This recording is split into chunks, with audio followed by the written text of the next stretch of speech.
Je suis avec François Ecal, ici à ma droite, fondateur et animateur du site FIPECO. François Ecal, je vous présente Nolan, qui est étudiant en Master Finance à l'Université Paris 1 Panthéon-Sorbonne. Et à la suite de votre intervention, de vos interventions dans la table ronde intitulée La revanche de l'impôt, il avait quelques questions à vous poser.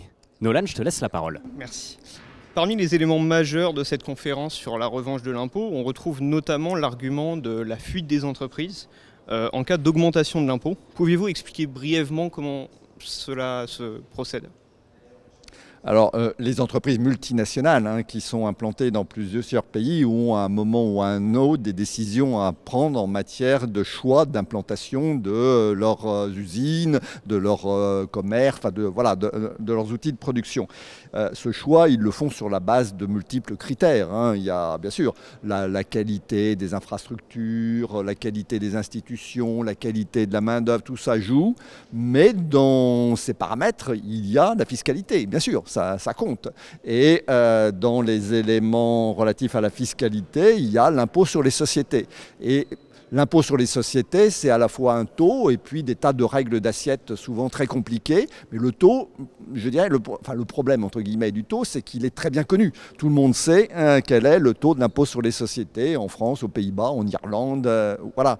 Et donc ça joue un rôle dans ces choix de localisation, d'abord. Puis ensuite, ce qu'il faut avoir en tête, c'est qu'une fois qu'une entreprise a choisi d'implanter des filiales dans un certain nombre de pays, il y a parfois la possibilité de transférer des bénéfices de certains pays dans d'autres où le taux d'impôt sur les sociétés est moins important. Parce qu'en théorie, les transactions entre des filiales d'un même groupe doivent se faire à des prix de marché.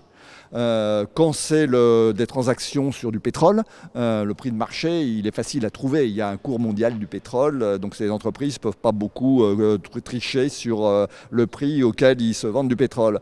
En revanche, quand le prix de transaction, quand il s'agit de transactions, par exemple du type licence du droit d'utiliser le nom de la marque Apple, ça c'est beaucoup plus compliqué. Quelle est la valeur de la marque Apple ? Il y a beaucoup d'économistes, donc Apple est en conflit avec des tas de pays sur cette question-là, fait travailler des dizaines d'économistes. Il y en a des dizaines d'autres qui travaillent à la Commission européenne et qui s'écharpent sans trouver de solution sur la réponse à cette question. Quelle est la valeur d'une licence d'Apple ? Pensez-vous aujourd'hui que nous sommes dans une situation de fuite d'entreprise en France, malgré les baisses d'impôts qu'il y a pu avoir durant ces dernières années ? Une fuite d'entreprise, François Ecal. Pour le moment, non.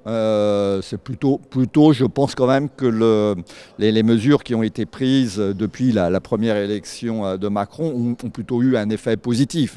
Ça se traduit par le taux d'investissement étranger en France, le taux d'emploi. Bon, il y a des choses. Après, le problème, c'est qu'il y a eu des crises pendant cette période qui ont redistribué les cartes et donc il est difficile d'y voir clair et de voir quel a été l'effet propre, je dirais, de ces mesures.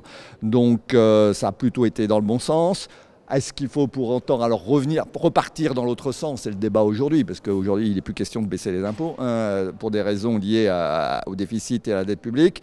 Est-ce qu'il faut aller dans l'autre sens ? Je pense qu'il faut faire attention, peut-être un peu. On a parlé ce matin par exemple de dispositifs comme le crédit d'impôt recherche ou des allègements de cotisations patronales sur certains niveaux de salaire. Il y a sans doute peut-être quelques milliards à gratter, mais pas beaucoup, et ça ne sera pas à la hauteur de ce qu'il faut faire pour simplement reprendre le contrôle de la dette publique.